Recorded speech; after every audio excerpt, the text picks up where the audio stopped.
Hello and welcome to this week's 5 to Thrive.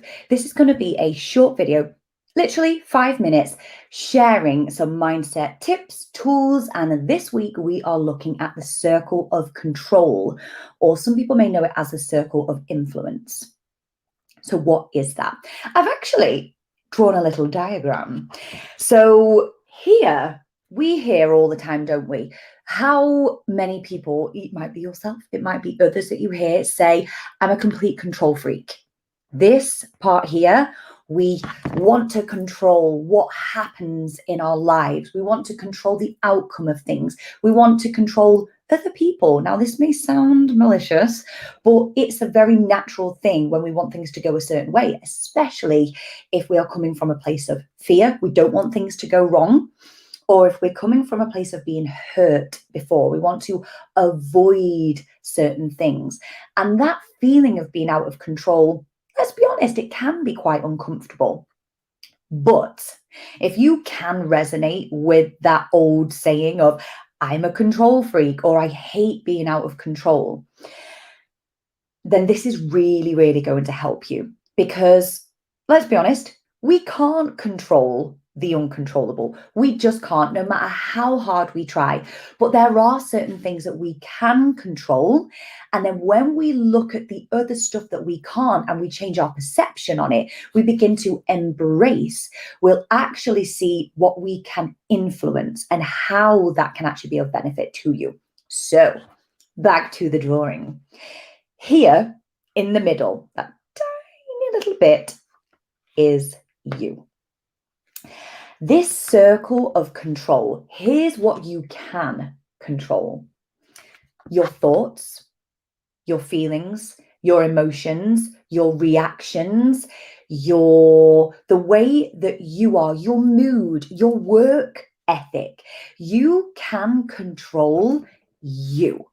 So if we were to think about the daily decisions and choices that you make, no matter who you're with, it may feel like you're being dragged in a certain direction. Really, when it boils down to it, that is you. That's what you can control. Then we move into this part. This is the part that tends to send us a little bit nuts and we try to control. And then some people can get quite stressed, feel anxious, overwhelmed when we can't. And that is the area that we call the circle of influence. So we can't control it, but you may be able to influence that. And we mean this in a positive way. So here is what some of the things in the circle of influence is. Other people's opinions, other people's decisions, other people's actions, your spouse, friends, your children's future. As much as we can hope and try and keep a hold tight of controlling certain things, let's be honest, we can't. And the more that we can recognize that and surrender to it, actually that is of huge benefit for your mental health and well-being. Whether you get, let's sort of look at it from the workplace, whether you get promoted, you can influence that. You can put your all into what you're doing, but you can't necessarily be fully in control of that. Then you've got things like your commitments to things. Like you may be able to be committed, but what about the other person involved? And then basically other people's actions, choices, that you can have an influence on, but we can't control it. And then this part, the outside circle, the circle of concern. And I don't mean concern as in like, oh, we should be concerned about that area. That is the circle of concern that is outside of your control, to some degree outside of your influence. Things like the weather.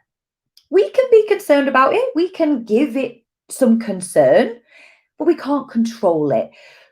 Most outcomes, we've got if other people are on time, if public transport, for example, is on time, if other people outside of yourself, the government, things like the pandemic, the government, circle of concern, but we cannot have a direct impact on that. Things like social media as well.